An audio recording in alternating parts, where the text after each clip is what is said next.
On July 31, 2013, the people of Zimbabwe voted in a peaceful and orderly manner following a month of energetic election campaigning by leaders and candidates of various political parties. Notwithstanding the peaceful and orderly conduct on polling day, we make the following observations on both the electoral process and its outcomes. First, voter registration and voters' roll. The Registrar General of Voters, acting under the authority and supervision of the Zimbabwe Electoral Commission, registered voters first between April and May 2013, and then between 10th June and 9th July of 2013, as mandated by the new Constitution of Zimbabwe. Regrettably, as has already been recorded by many others, there were fewer registration centers in urban areas than in rural areas, and it was easier to register in the rural areas than in urban areas.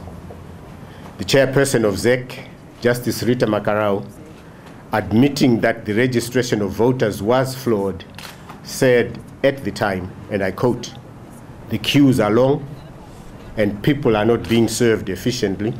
The entire system is not coping," unquote. Consequently, hundreds of thousands of potential voters failed to register and were therefore denied their right to vote. This point has a significant bearing on the outcome of the election. The final voters' roll became available only 2 days before voting in the printed form, and even today, the electronic version of the voters' roll is still not available.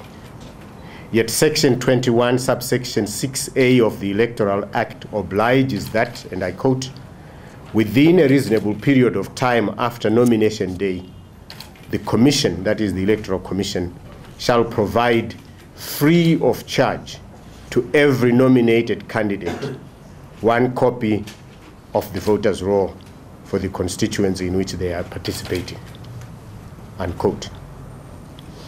Special and postal votes.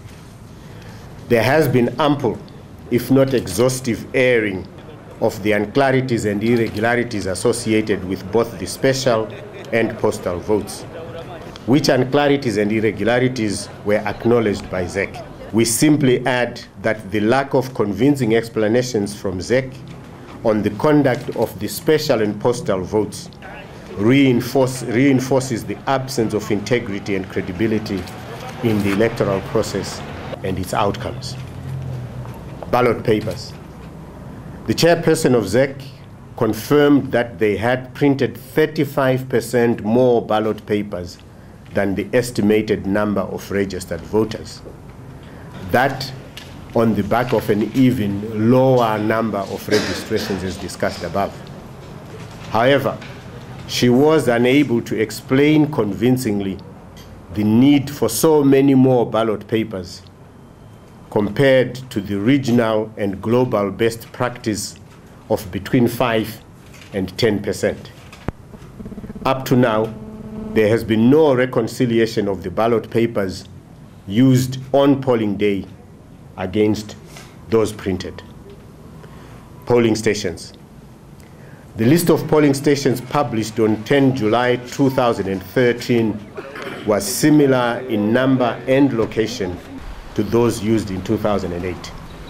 However, an additional list of 65 polling stations was published on election day, both in contravention of Section 51 of the Electoral Act, which stipulates that polling stations should be publicized 3 weeks before polling, and well after contesting candidates had deployed their trained polling agents to their respective polling stations. In most cases, the only election agents deployed in these additional polling stations represented candidates from only one political party.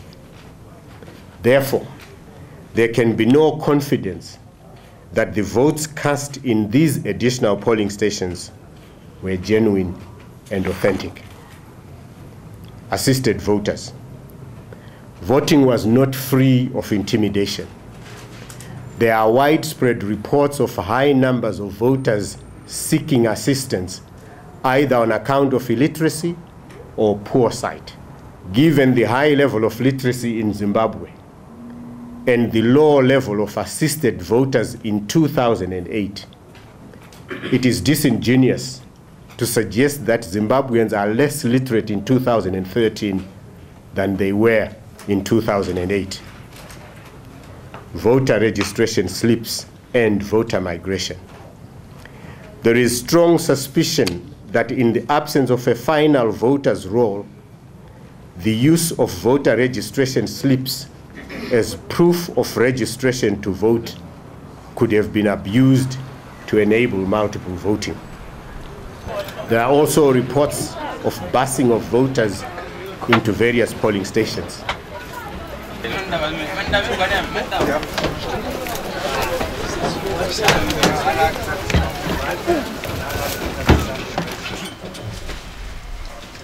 Indelible ink.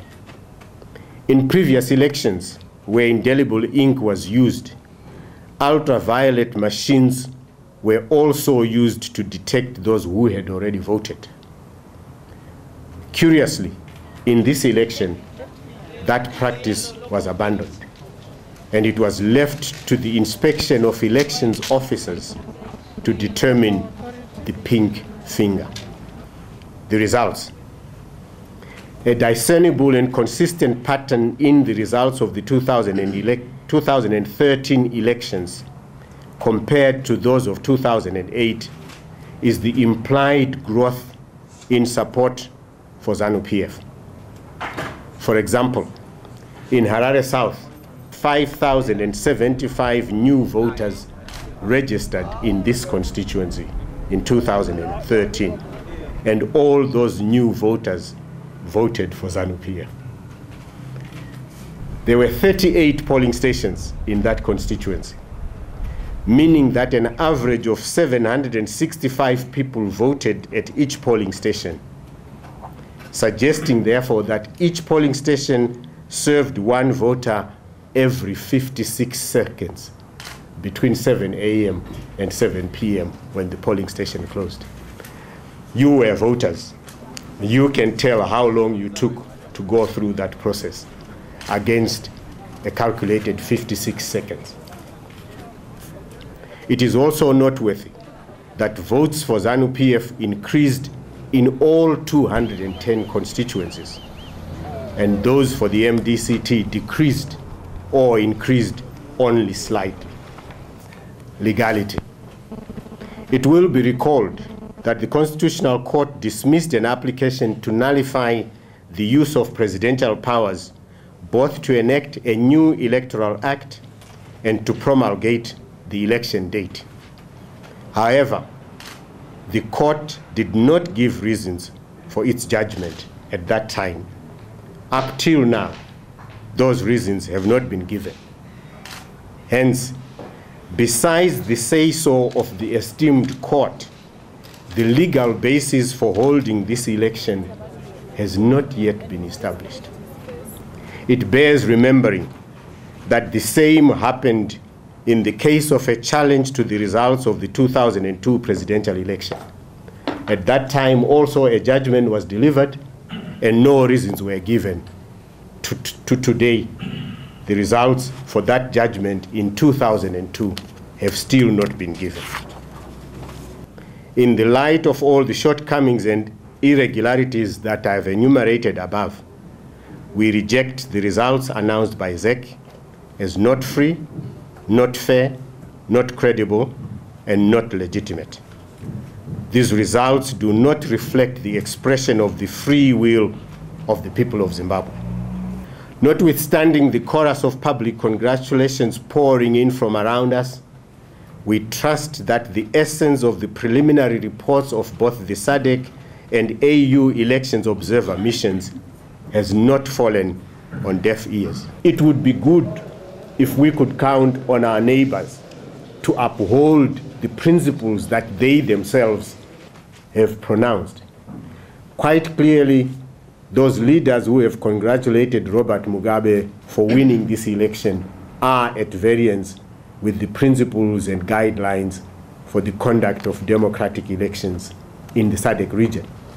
A point that was made by the preliminary report of the observer mission, a point that has been made very forcefully by the statement of the government of Botswana, for example. We implore and encourage the heroic people of Zimbabwe not to lose faith, not to lose hope in their ability and capacity to liberate themselves from fear, from desperation, from despair, and from destitution. We shall get Zimbabwe working again. I thank you.